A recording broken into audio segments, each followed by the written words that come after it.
Welcome back to the Constitutional Clarion and another video in my series on the Whitlam dismissal. Now, I'm afraid I've been quite sick and I've lost my voice, but I'm now very behind in this series, so my apologies as I croak my way through the next few videos. This time, I'm going to discuss how the Prime Minister, Gough Whitlam, advised the Queen to remove the dormant commission of the Queensland Governor, Sir Colin Hannah, to act as Administrator of the Commonwealth, and how this influenced Kerr's behaviour when it came to the dismissal. But first, a little constitutional background.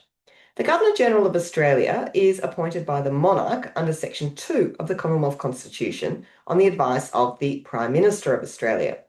Section 4 says the provisions of this Constitution relating to the Governor-General extend and apply to the Governor-General for the time being, or such person as the Queen may appoint to administer the government of the Commonwealth.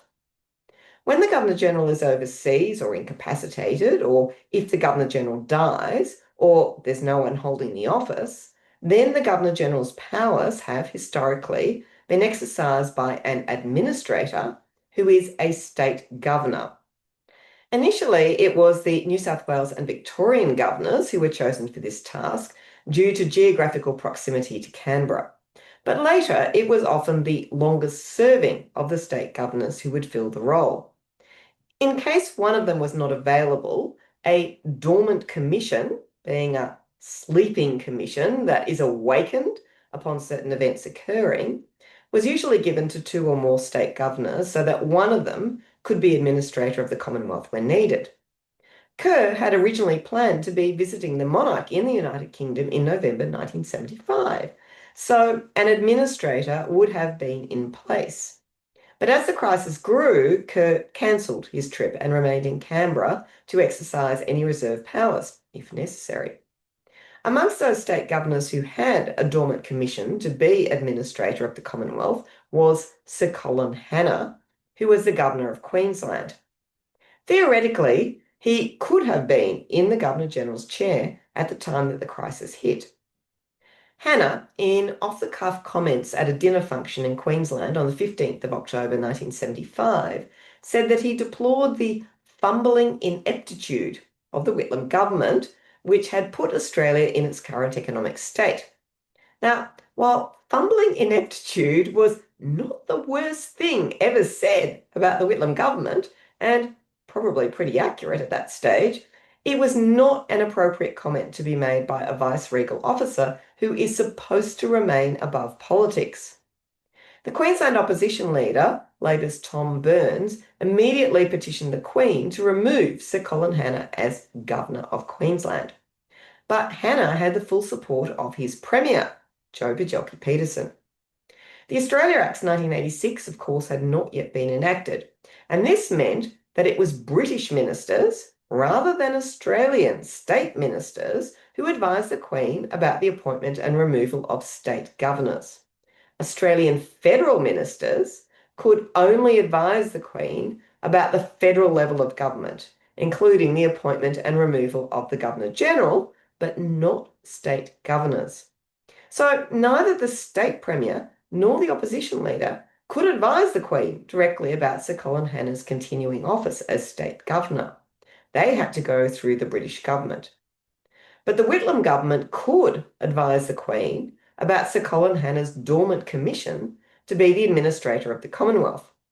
After reading in the press about Hannah's comment, Whitlam wanted Hannah immediately removed from his capacity to fill a Commonwealth office. Interestingly, given the ongoing controversy about whether Whitlam should have been warned and given natural justice before his dismissal, Whitlam did not do so for Hannah. He acted on the basis of a press report without obtaining any further detail and contrary to the advice of his own senior public servants. Both the Department of the Prime Minister and Cabinet and the Attorney-General's Department were concerned about such rash action. They advised the Prime Minister against seeking a royal reprimand for Sir Colin or the withdrawal of his dormant commission. They considered that they did not have sufficient facts as to what had actually been said by Sir Colin, and they thought it was a dubious basis upon which to raise it with the Queen or seek action from her. Whitlam, however, took a different view. He wrote to the Governor-General, Sir John Kerr, asking him to, quote, convey to Her Majesty my advice that the Dormant Commission should be withdrawn, unquote. This happened on the 19th of October 1975, while the supply crisis was underway. Part of the reasoning behind such action may well have also been to warn Kerr that Whitlam would have no qualms in seeking Kerr's immediate dismissal also if Kerr acted in any way against Whitlam's interests. Kerr was well aware that no one was able to stop Whitlam's action on such an issue, even if the reasoning behind it was petty and dubious. Moreover, the Queen did act upon Whitlam's advice, and Sir Colin Hannah's Dormant Commission was withdrawn on the 24th of October 1975. Sir Colin, however, remained as Governor of Queensland. British officials considered that a reprimand for his behaviour would not be sufficient response, but that removal from office might cause offence in Australia, particularly if it were done as a unilateral British action against the wishes of the Queensland Premier. They therefore concluded that, quote, engineering Sir Colin Hannah's resignation, unquote, was the preferable approach. They suggested that the palace might pressure him, but the Queen's private secretary, Sir Martin Charteris, said that this would draw the Queen into the dispute. He concluded that the only proper course was to follow the strict constitutional rules. Sir Colin was not, in any case, amenable to the notion of resignation.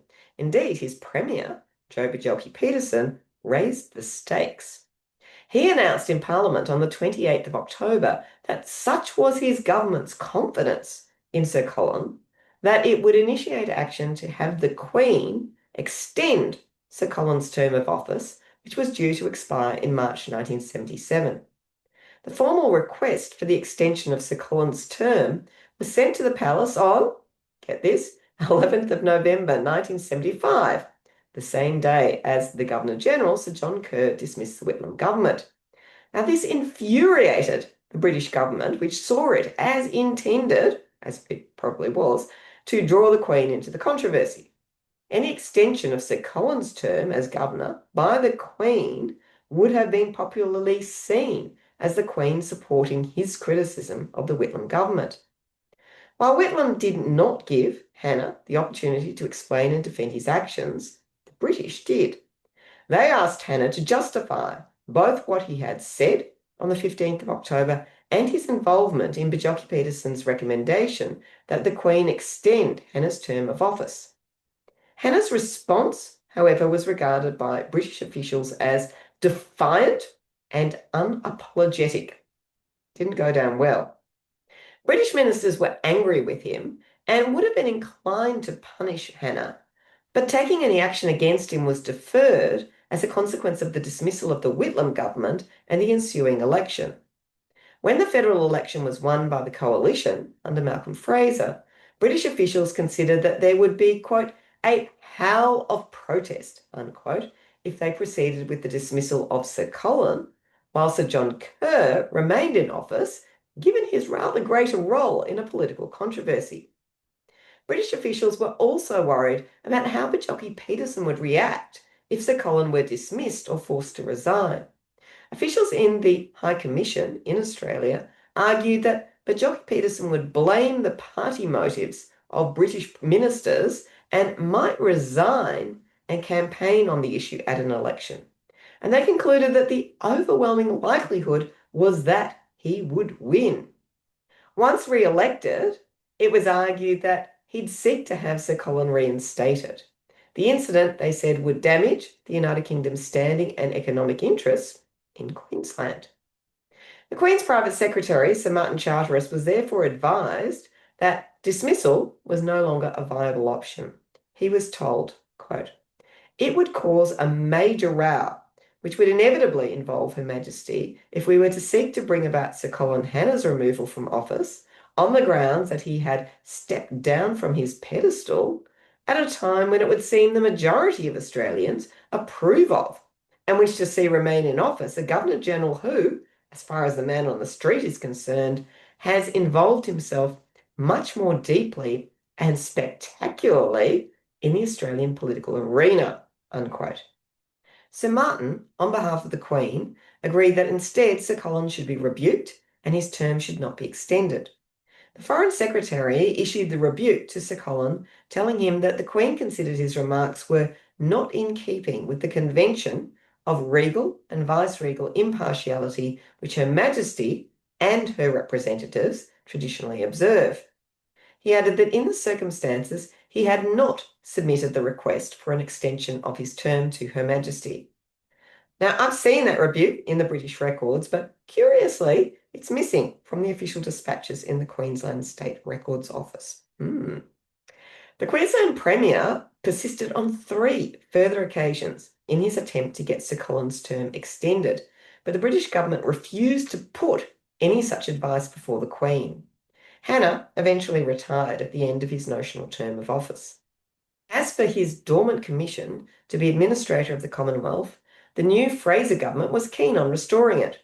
But Sir Martin Charteris advised David Smith, the official secretary to the Governor-General, of the terms of the proposed rebuke to Sir Colin and suggested that it would be most unfortunate if at the same time the Queen were to be advised by the Commonwealth Prime Minister to restore the dormant commission. Smith replied that he was confident it would be possible to hold up a formal request for the restoration of the dormant commission for some time to come. It was, in fact, never restored. The Hannah incident had 2 repercussions. First, it reinforced Kerr's view that Whitlam would advise Kerr's dismissal if Kerr gave Whitlam any warning that he might be dismissed. Second, it alerted Bjelke-Petersen to the fact that the British government was not just a channel of communication for state recommendations to the Queen. The British played an independent role in state affairs when advising the Queen.